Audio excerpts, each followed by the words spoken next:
JDS ಎರಡನೇ ಹಂತದ ಪ್ರತಿಭಟನೆಗೆ ಮುಂದಾಗಿದೆ. ಎರಡನೇ ಹಂತದ ಹೋರಾಟವನ್ನು ದಾಖಲಿಸೋದಕ್ಕೆ ತಮ್ಮ ಪ್ಲಾನ್ ಅನ್ನು ಮಾಡಿಕೊಂಡಿದ್ದಾರೆ. ಇದೇ 18ಕ್ಕೆ ಫ್ರೀಡಂ ಪಾರ್ಕ್ ಕಡೆ ನಡೀತಾರೆ. ಸದ್ಯ ನಮ್ಮ ಜೊತೆ ಮಾತನಾಡಲಿಕ್ಕೆ ಬಿಡದಿಯ ಮಾಜಿ ಶಾಸಕರಿದ್ದಾರೆ. ಸರ್, ಎರಡನೇ ಹಂತದ ಹೋರಾಟ ಯಾವ ರೀತಿ ನಡೆಯುತ್ತೆ, ಏನೇನು ಪ್ಲಾನ್ ಮಾಡ್ಕೊಂಡಿದ್ದೀರಿ? ನಾವು 3 ದಿವಸ ಪಾದಯಾತ್ರೆಯನ್ನು ಮಾಡೋಕ್ಕೆ ಅನೌನ್ಸ್ ಮಾಡಿದ್ವಿ. 9ನೇ ತಾರೀಕು 10ನೇ ತಾರೀಕು 2 ದಿವಸದ ಪಾದಯಾತ್ರೆ ಆಯಿತು. ನಂತರ ಸರ್ಕಾರ ಪೊಲೀಸ್ ಇಲಾಖೆ ಮೂಲಕ ನಮ್ಮನ್ನು ತಡೆಯುವಂಥ ಕೆಲಸ ಆಯಿತು. ನಾವು ಫ್ರೀಡಂ ಪಾರ್ಕ್ನಲ್ಲಿ ಈಗಾಗಲೇ ಅನುಮತಿಯನ್ನು ಪಡೆದಿದ್ದೇವೆ. 18ನೇ ತಾರೀಕು ಒಂದು ದಿವಸ ಬೆಳಗ್ಲಿಂದಲೂ ಕೂಡ ಅಲ್ಲಿ ಪ್ರತಿಭಟನೆಯನ್ನು ಮಾಡಿ ಸರ್ಕಾರವನ್ನು ಎಚ್ಚರಿಸುವಂಥ ಕೆಲಸ, ಸರ್ಕಾರಕ್ಕೆ ಧಿಕ್ಕಾರ ಹೇಳುವಂಥ ಕೆಲಸ. ಈ ಸರ್ಕಾರ ಈ ರೈತರ ಎದೆ ಮೇಲೆ ಏನು ಸಮಾಧಿಯನ್ನು ಕಟ್ಟಲಿಕ್ಕೆ ಹೊರಟಿದ್ದಾರೆ, ಇದ್ರ ವಿರುದ್ಧ ನಮ್ಮ ನಾಯಕರಾದಂಥ ಕುಮಾರಣ್ಣವರು, ಪೂಜ್ಯ ದೇವೇಗೌಡ ಅಪ್ಪಾಜಿಯವರು, ನಮ್ಮ ಯುವ ನಾಯಕರಾದಂಥ ನಿಖಿಲ್ ಕುಮಾರಸ್ವಾಮಿಯವರ ನೇತೃತ್ವದಲ್ಲಿ ಆ ಪ್ರೊಟೆಸ್ಟನ್ನು ಮಾಡಲಿಕ್ಕೆ ಹೊರಟಿದ್ದೇವೆ.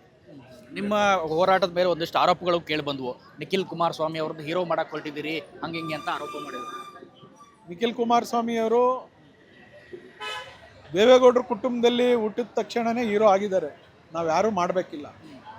ಆ ಹೀರೋಯಿಸಮ್ನ, ಅವರಲ್ಲಿರ್ತಕ್ಕಂಥ ಆ ಬುದ್ಧಿಶಕ್ತಿನ, ಆ ಚಾಕಚಕ್ಯತೆನ, ಅವರ ಕುಟುಂಬದ ಹಿನ್ನೆಲೆನ, ಈ ರೈತರಿಗೋಸ್ಕರ, ರೈತರಿಂದ ಬೆಳೆದಂಥ ಕುಟುಂಬ, ರೈತರಿಗೋಸ್ಕರ ನಾನು ಇರ್ತೀನಿ ಎನ್ನುವಂಥ ಒಂದು ದೇವೇಗೌಡರ ಪ್ರತಿಬಿಂಬ. ಸೊ ಇವರು ಏನೋ ಹೇಳುವಂಗೆ ಯಾವುದೋ ಹೋರಾಟದ ಮೂಲಕ ಯಾರೋ ಒಬ್ಬ ಹೀರೋ ರೀಲಾಂಚ್ ಮಾಡ್ತಾ ಇದ್ದೀರಿ ಅಂತ ಎಲ್ಲ ಆರೋಪ ಮಾಡಿದ್ರು. ನೋಡ್ರಿ, 25 ವರ್ಷ ಆಯ್ತು ಈ ಪಕ್ಷ ಉಟ್ಕೊಂಡು. ಕಷ್ಟನೋ ಸುಖನೋ ಈ ಪಕ್ಷ ಮುನ್ನಡ್ಕೊಂಡು ಹೋಗ್ತಾ ಇದೆ. ರೈತರಿಗೋಸ್ಕರ ಇರ್ತಕ್ಕಂಥ ಪಕ್ಷ. ಇವರೆಲ್ಲ ಇವ್ರ ಕುಟುಂಬದಲ್ಲಿ ಇರ್ತಕ್ಕಂಥವ್ರನ್ನ, ಇಟಲಿ ಮೂಲದವ್ರನ್ನ ಎಲ್ಲರನ್ನೂ ಲಾಂಚ್ ಮಾಡಿದ್ದು ಆಯಿತು, ಇಲ್ಲಿ ಪ್ಲಾಂಟ್ ಮಾಡಿದ್ದು ಆಯಿತು, ತಿರ್ಗಾ ಬೇರೆ ಸಮೇತ ಎಲ್ಲ ಕಿತ್ತು ಎಸ್ದಿದ್ದು ಆಯಿತು. ಇವೆಲ್ಲ ಅವ್ರ ಪಕ್ಷಕ್ಕಷ್ಟೇ, ನಮ್ಮ ಪಕ್ಷದ್ದೇನಿಲ್ಲ. ಇದು ಪ್ರಾದೇಶಿಕ ಪಕ್ಷ, ರೈತರ ಪಕ್ಷ, ಈ ನಾಡಿನ ಬಡವರ ಪಕ್ಷ. ಅದು ಯಾವತ್ತೂ ಕೂಡ ಪರ್ಮನೆಂಟ್ ಆಗಿರ್ತದೆ. ಒಂದು ರೀಲಾಂಚ್ ಪ್ರಶ್ನೆನೇ ಬರಲ್ಲ. ಮುಂದಿನ ಹೋರಾಟ ಹಂಗಾದ್ರೆ 18ನೇ ತಾರೀಕು ದೇವೇಗೌಡರು ಬರ್ತಾರೆ. ಕಳೆದ ಬಾರಿ ಆನೆ ಬಲ ಬಂದಿತ್ತು, ಮೊನ್ನೆ ಬಂದ ದೇವೇಗೌಡರು ಬರ್ತಾರೆ, ಕುಮಾರಣ್ಣನೂ ಬರ್ತಾರೆ, ಹಲವಾರು ಜನ ಮೂಲೆ ಮೂಲೆಯಿಂದ ನಮ್ಮ ಮಾಜಿ ಮಂತ್ರಿಗಳು ಬರ್ತಾರೆ, ಹಾಲಿ ಶಾಸಕರು ಬರ್ತಾರೆ, ರೈತ ಮುಖಂಡರುಗಳು, ರೈತ ಪರ ಹೋರಾಟಗಾರರು, ಹಲವಾರು ಜನ ಚಿಂತಕರು ಎಲ್ಲ ಬಂದು ಆ ಕಾರ್ಯಕ್ರಮವನ್ನು ಯಶಸ್ವಿ ಮಾಡ್ತಾರೆ. ಮೊನ್ನೆ ನಾವು ಹೋರಾಟವನ್ನು ತಡೆದಿಲ್ಲ, ಬೆಂಗಳೂರು ವ್ಯಾಪ್ತಿಯಲ್ಲೇ ಅದಕ್ಕೆ ತಡೆ ಇತ್ತು.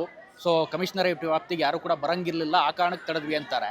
ಸೊ ಅದೇ ಕಾರಣಕ್ಕೆ ತಡೆದಿದ್ದ ಅಥವಾ ನಿಮಗೆ ಏನನ್ಸುತ್ತೆ? ಅವ್ರು ಅವತ್ತೇ ಹೇಳ್ಬೋದಾಯ್ತಲ್ಲ, ಮುಖ್ಯಮಂತ್ರಿಗಳು ಒಂದೇನಿಲ್ಲ, ಅವ್ರ ಹೋರಾಟ ಎಲ್ಲಿಗೆ ಬೇಕಾದ್ರೂ ಮಾಡ್ಬೋದು ಅಂತ. ಇಲ್ಲಿನ ಮಂತ್ರಿ ಹೇಳೋದೊಂದು ಮಾಡೋದಂದರೆ, ಇಲ್ಲ ನಾವು ಪೊಲೀಸ್ನವ್ರ ಕೈಲಿ ತಡಿಸ್ತೀವಿ, ಎಲ್ಲಿ ಕಮಿಷನರೇಟ್ ಶುರು ಆಗುತ್ತೆ ಅಲ್ಲಿಂದ ಅವರು ಬರಂಗಿಲ್ಲ ಅಂತ ಹೇಳ್ಬೋದಾಗಿತ್ತಲ್ಲ. ನಮ್ಗೆ ಯಾಕೆ ನಾವು ಪರ್ಮಿಷನ್ ತೊಗೊಂಡಾಗ ನೀವು ಒಳಗಡೆ ಬರಬಾರ್ದು ಅಂತ ಯಾಕೆ ಹೇಳಿಲ್ಲ ಅವರು? ಯಾಕೆ ಪತ್ರ ಕೊಟ್ಟಿಲ್ಲ? ಒಂದು ಅನ್ಸುತ್ತೆ, BJP ನಿಮ್ಮ ಜೊತೆ ಅಷ್ಟೊಂದು ಕೈ ಜೋಡಿಸಿಲ್ಲ ಅಂತ. BJP ಕೈ ಜೋಡಿಸಿದ್ರೆ ಇನ್ನಿಷ್ಟು ಬಲ ಬರ್ತಿತ್ತು. ಇಲ್ಲ, ಅದು ಪರ್ಟಿಕ್ಯುಲರ್ ಆಗಿ ನಾವು JDSನಿಂದ ಮಾಡಬೇಕು ಅಂತ ಹೊರಟಿದ್ದು.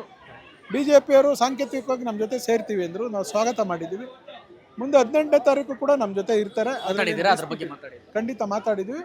No dispute at all. Thank you. ಇದು ಮಾಜಿ ಶಾಸಕ ಎ ಮಂಜುನಾಥ್ ಅವರ ಮಾತು. ಬಿಡದಿ ಹೋರಾಟ ಈಗ 2ನೇ ಸುತ್ತಿಗೆ ಕಾಲಿಡುತ್ತೆ. ಬೃಹತ್ ಹೋರಾಟವನ್ನು ಮಾಡ್ತೀವಿ, ಫ್ರೀಡಂ ಪಾರ್ಕ್ಗೆ ಹೋಗ್ತೀವಿ, ವಿಧಾನಸೌಧಕ್ಕೆ ಕೂಡ ನುಗ್ತೀವಿ ಅನ್ನೋ ಮಾತನ್ನ ಹೇಳ್ತಾ ಇದ್ದಾರೆ. ಕ್ಯಾಮ್ರಾ ಪರ್ಸನ್ ಧನುಷ್ ಜೊತೆ ಜಗದೀಶ್, ಸುಮನ್ ಟಿವಿ, ಬೆಂಗಳೂರು.